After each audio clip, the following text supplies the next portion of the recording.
Olá pessoal, alunos de controle servomecanismos 1. Estou aqui para ministrar para vocês a aula de hoje, quinta-feira. Como eu te disse na aula de ontem, nosso próximo tópico seria diagrama de blocos. E de fato vai ser e hoje.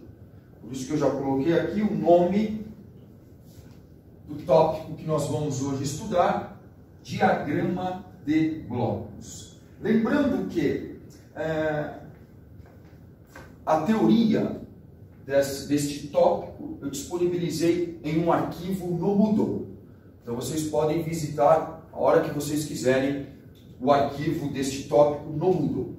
E não esqueçam que nós temos um livro-texto, nós temos bibliografias complementares, aquelas que estão indicadas no plano de ensino que eu distribuí no primeiro dia de aula. Vale a pena, em qualquer tópico da disciplina, vocês, além de estudarem o que é dado em aula, dê uma lida no livro também. Se aprofunde em cada tópico da teoria. Assim você vai aprender muito mais que ficar fazendo vários exercícios.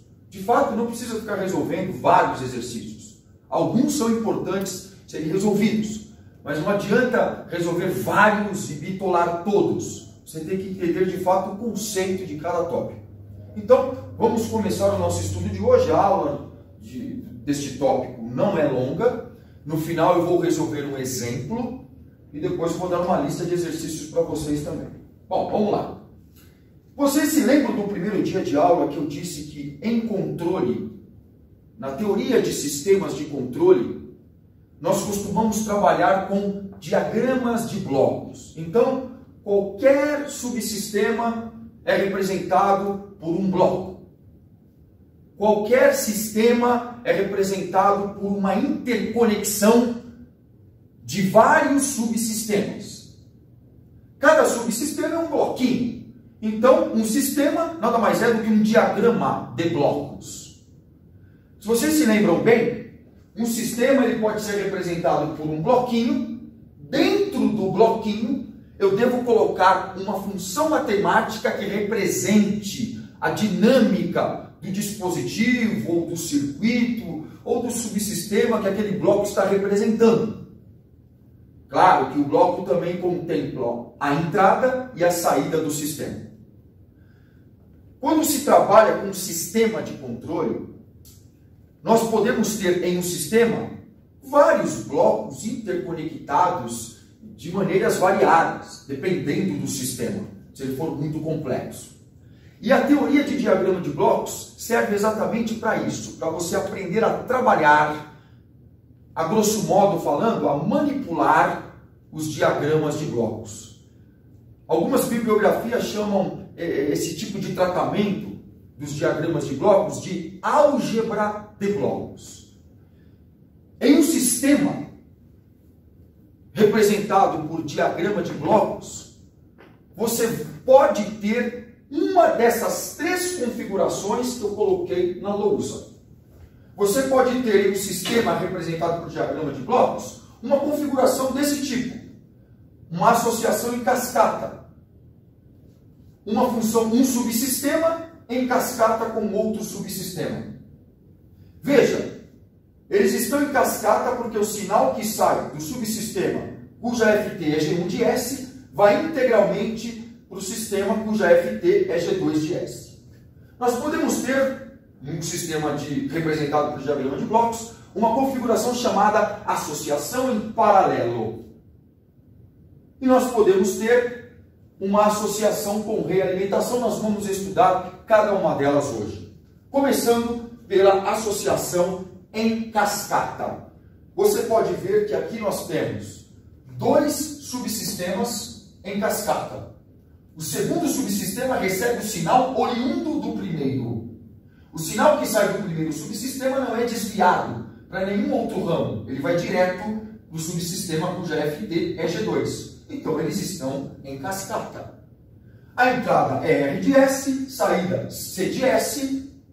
Eu quero reduzir essa representação, esta associação, para uma representação mais simples. Então eu uso a álgebra de blocos. Quando nós nos depararmos com subsistemas em cascata, nós podemos colocá-los todos em um único bloco. Nós podemos multiplicar as FTs dos subsistemas correspondentes. No caso, nós temos dois subsistemas, G1 de S e G2 de S em cascata.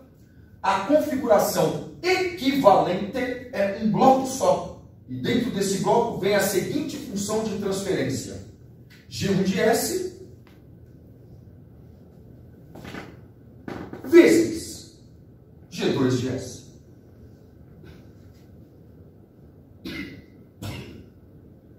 Pronto, final. É isso. Eu poderia ter N subsistemas em cascatas. Eu poderia ter N subsistemas em cascata. E eu poderia agrupá-los todos em um bloco só, cuja função de transferência seria a multiplicação das funções de transferência de cada um deles. Esta é a representação que nós chamamos de associação em cascata, cujo modelo equivalente é este daqui. Ok? Perfeito? Perfeito. A outra configuração básica que você pode encontrar em um sistema de controle ou em um sistema representado por diagrama de blocos é a associação em paralelo. Temos aqui a associação em paralelo. Entrada R de S, saída C de S. Perceba que os sinais que saem de G1, de G2 e de G3, todos convergem para o mesmo ponto. Eles estão em paralelo. Eu coloquei aqui soma. Poderia ser subtração? Qual que é o equivalente desta associação em paralelo? É um bloco só. E dentro desse único bloco, que vai representar toda essa configuração, eu coloco a função de transferência equivalente. Que no caso, obviamente, que é G1 de S mais G2 mais G3 de S. Veja, C de S não seria R vezes G1 mais RG2 mais RG3? A função equivalente eu vou colocar aqui. G1 de S mais G2 de S mais G3 de S. Quem seria C de S na representação equivalente? RG1 mais RG2 mais RG3. É a mesma saída. Veja que a saída no equivalente e a saída na associação em paralelo é a mesma. Então, esse bloco é equivalente a esta associação em paralelo. Se fosse subtração, seria G1 menos G1. Se fosse G, poderia ser subtração e soma. Seria G1 menos G2 menos G3. Ou menos G1 menos G2 menos G3. Mas no caso nós estamos somando. Muito bem. Esta é a associação em paralelo. Bem simples. Imediata. Mas nós vamos agora para uma associação comum em sistemas de controle. É a associação com realimentação. Isso é comum em sistemas de controle. Então aqui eu coloquei a entrada R de S, G de S, H de S, a saída C de S volta para a entrada. É realimentada. Observe essa associação com realimentação. Por que com realimentação? Porque a saída foi realimentada para a entrada. A saída foi realimentada para a entrada. Por isso que é um sistema, por isso que é uma associação com realimentação. Diga-se de passagem, nós temos aqui, nessa configuração básica, dois ramos. Este ramo que vai direto para a saída, ele tem um nome, ele é chamado de ramo de avanço. Então eu vou colocar aqui o nome dele. Ramo de avanço. E nós temos o outro ramo que volta para a entrada. Este é o ramo denominado ramo de realimentação. E ramo de realimentação. Ou simplesmente feedback. Feedback.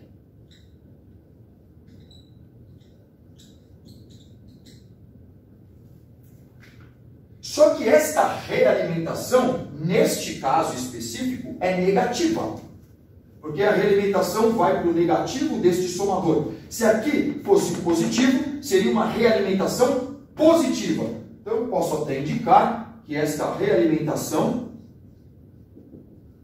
é negativa. Poderia ser positiva? Poderia. Mas no meu caso, no caso do exemplo, não é. Muito bem. Ora, é uma associação em uma área fechada. A saída é C, a entrada é R. Nossa dúvida, qual é o único bloco que representa esta associação? Na associação em cascata, este é o único bloco que representa a associação em cascata. Em paralelo, esse é o bloco que representa a associação em paralelo. Agora, nesse caso em que eu tenho realimentação, qual é o único bloco que está aqui na última coluna que representa esta associação com realimentação? Claro que esse único bloco continuará tendo como entrada R de S e C de S. Ele será equivalente a esta associação com realimentação. Mas como? Como saber qual é a função de transferência que vem aqui dentro? Na associação em cascata, a função de transferência que vem no diagrama, que vem no bloco equivalente, é imediata, G1 vezes G2. Na associação em paralelo também é imediata, G1 mais G2 mais G3. Agora, na associação com realimentação, a função de transferência que vem dentro do bloco, que equivale a esta associação, não é imediata. Porque eu preciso saber quem é C de S sobre R de S, que é a função de transferência que vem aqui dentro. Então, nós ainda não sabemos qual a FT deste sistema com a realimentação, que no caso é negativa. Então, nós não sabemos, queremos saber. Vou ter que encontrar, de alguma maneira, a relação entre saída pela entrada deste diagrama. Quando eu fizer isso, eu terei encontrado a função de transferência equivalente em relação a esta associação com realimentação. Então, vamos começar aqui. Para fazer esta prova, eu vou marcar alguns pontos notáveis aqui no diagrama. Então, eu vou registrar esse ponto aqui. Vou chamar este ponto de E de S. E vou marcar este outro ponto aqui, que eu vou chamar de Y de S. Isso tudo para descobrir quem é C de S sobre R de S. Então, olhando o diagrama, você conclui que E de S é R de S menos Y de S. Vou escrever. Então, do diagrama, você conclui que E de S é igual a R de S menos Y de S. Mas quem é Y de S? Y de S é a saída do H de S. Então, Y de S nada mais é do que E de S vezes G de S vezes H de S. Y de S é igual ao E de S vezes G de S vezes H de S. Nós temos aqui, então, duas equações. Vou numerá-las. Essa aqui é a primeira, essa aqui é a segunda. Vou substituir a equação 2 na 1. Então, equação 2 na equação 1 resulta em quê? Que E de S é igual a R de S menos o Y, que é a equação 2. Então, menos E de S vezes G de S vezes H de S. Vou pular alguma passagem que é muito simples. Eu vou passar esse termo EGH negativo para o primeiro membro e isolar o E de S, colocando-o em evidência e passando o parênteses para o outro lado. Uma regra, uma manobra matemática. Então, portanto, você vai concluir que E de S é igual, se eu passar esse termo para o primeiro membro, colocar o E de S em evidência e isolar o E de S, eu concluo que E de S é igual a R de S sobre 1 mais G de S vezes H de S. Aqui. Mas o C de S é E de S vezes G de S. Então, C de S é igual a E de S vezes G de S.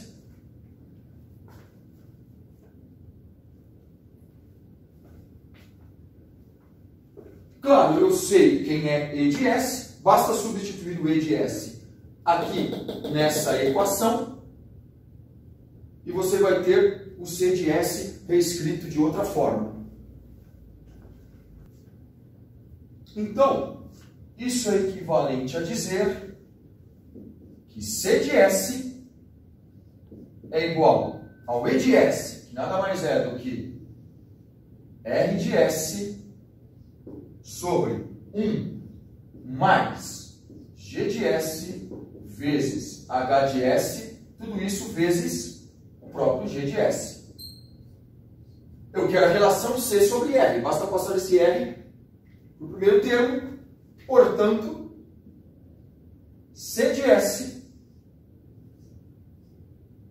sobre R de S é igual a G de S sobre 1 mais G de S vezes H de S.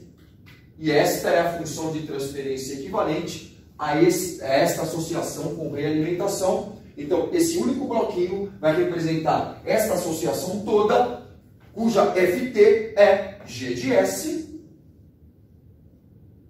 sobre 1 mais G de S vezes H de S. Note que no denominador eu tenho 1 mais G vezes H, porque a realimentação é negativa. Se a realimentação fosse positiva, esse denominador seria 1 menos G vezes H. Esta é a associação com realimentação. Pessoal, o último item que eu quero falar sobre diagrama de blocos, ou sobre a álgebra de blocos, é sobre alocação de bloco. Você pode alocar qualquer bloco dentro de um sistema representado por diagrama de blocos, desde que a saída do subsistema não seja alterada.